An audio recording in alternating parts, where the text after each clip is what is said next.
नमस्ते दोस्तों, मैं आप लोग को आज एक नागपंचमी की प्राचीन कथा सुनाने जा रही हूँ। नागपंचमी क्यों मनाई जाती है? नागपंचमी की प्राचीन कथा। प्राचीन काल में एक सेठ रहता था। उसके 7 पुत्र थे। सातों के विवाह हो चुका था। सबसे छोटे पुत्र की पत्नी श्रेष्ठ, सभ्य और सुशील थी, परंतु उसके भाई नहीं था। एक दिन बड़ी बहू ने घर लीपने को पीली मिट्टी लाने के लिए सभी बहुओं को साथ चलने को कहा, तो सभी डलिया और खुरपी लेकर मिट्टी खोदने चली गई। खोदते समय वहाँ एक सर्प निकला, जिसे बड़ी बहू ने खुरपी से मारने लगी। ये देखकर छोटी बहू ने उससे रोकते हुए कहा, तुम इसे मत मारो, इंद्रप्रधा है, तुम यहाँ से जाना मत। ये कहकर वह सबके साथ मिट्टी लेकर घर चली गई और वहाँ कामकाज में फंसकर सर्प से जो वादा किया था उसे भूल गई। दूसरे दिन यह बात याद आई तो तुरंत वह वहाँ उस स्थान पे गई जहाँ सर्प उसी स्थान पे बैठा था। उसे देखकर बोली, सर्प भैया नमस्कार। तब सर्प ने कहा, तुम भैया कह चुकी, इसलिए तुम्हें छोड़ देता हूँ, नहीं तो अभी तुम्हें काट लेता। भैया मुझे भूल हो गई, मुझे माफ़ करना। तब सर्प बोला, अच्छा तू आज से मेरी बहन हुई, मैं तेरा भाई हुआ, तुम मुझसे जो भी मांगना चाहती हो मांग लो। वह बोली, भैया मेरा कोई भाई नहीं है, तुम जो मेरा भाई बन जाओ। कुछ दिन व्यतीत होने के बाद सर्प मनुष्य का रूप पकड़ के उसके घर गया और बोला, मेरी बहन को भेज दो। तो सबने कहा कि इसका तो कोई भाई नहीं है। वह सर्प बोला कि मैं इसकी दूर के रिश्ते का भाई हूँ और बचपन में ही मैं बाहर चला गया था। उसके विश्वास दिलाने पे सब लोग छोटी बहू को उसके साथ भेज दिए। कुछ दूर चलने के बाद से वह मनुष्य बोला कि मैं वही सर्प हूँ, तू डरना नहीं, और जहाँ चलने में कठिनाई होगी मेरी पूँछ पकड़ लेना।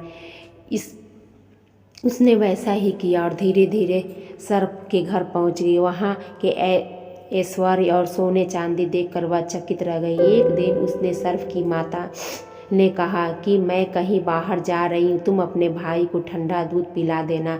लेकिन यह बात वह भूल गई और वह उसे गर्म दूध पिला दिया, जिससे उसका मुंह बुरी तरीके से जल गया। ये सब देखकर उसकी माता बहुत ही क्रोधित हो गई। सर्प के समझाने पर उसकी माँ शांत हो गई और तब सर्प ने बोला कि बहन को अपने घर भेज देना चाहिए। तब सर्प और उसके पिता ने उसको बहुत सा सोना चांदी हीरा जवाहरात आभूषण देकर उसको घर भेज दिया।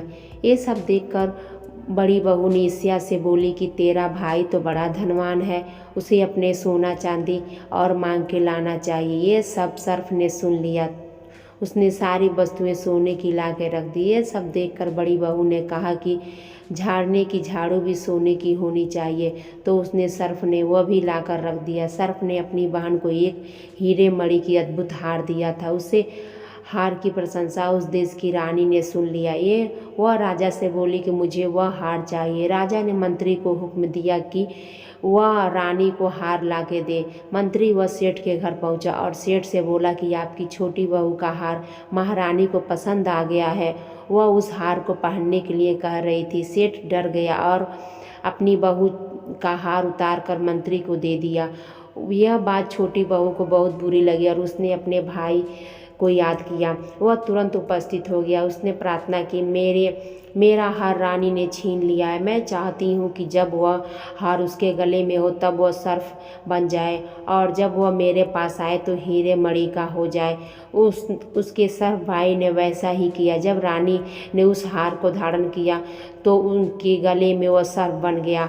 उसे नीचे फेंक दी और चीखने चिल्लाने लगी। तब राजा ने तुरंत सेठ को खबर भिजवाई कि छोटी बहू को यहाँ भेजो। सेठ ने सोचा कि न जाने छोटी बहू के साथ राजा क्या करेंगे, इसलिए सेठ ने छोटी बहू को लेकर राजा के दरबार में पहुँचा। तो राजा ने कहा, तुमने क्या जादू किया?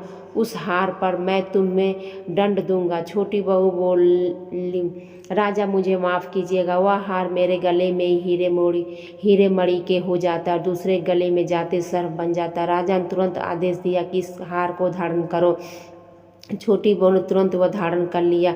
उसके गले में जाते ही वह हार मणि के हो गए। राजा ने उसके विश्वास हो गया। राजा प्रसन्न हो गया और छोटी बहू को बहुत सारा धन पुरस्कार देकर विदा किया। अपने घर पुरस्कार और धन लेकर के आई। बड़ी बहू ईर्ष्या योग उसने अपने पति को सिखाया छोटी बहू के पास जाने कहाँ से बहुत सारा धन आ गया। सुनकर उसका पति तुरंत पत्नी को बुला और कहा, तुम्हें यह सब धन कौन देता है, सही सही बताओ। तब पत्नी ने अपने भाई सर्प को याद किया और तुरंत प्रकट हो गया और बोला, मेरी धर्म की बहन की आचरण पर शक करोगे, मैं तुम्हें अभी खा जाऊंगा। यह सुनकर छोटी बहू का पति बहुत ही प्रसन्न और खुश हुआ। उसने सर्प देवता का बहुत सत्कार किया। उसकी दिन से यह नाग पंचमी का त्यौहार मनाया जाता है। सभी औरतें सर्प देवता अपना भाई समझ के त्यौहार मनाने लगी। जय महाकाल।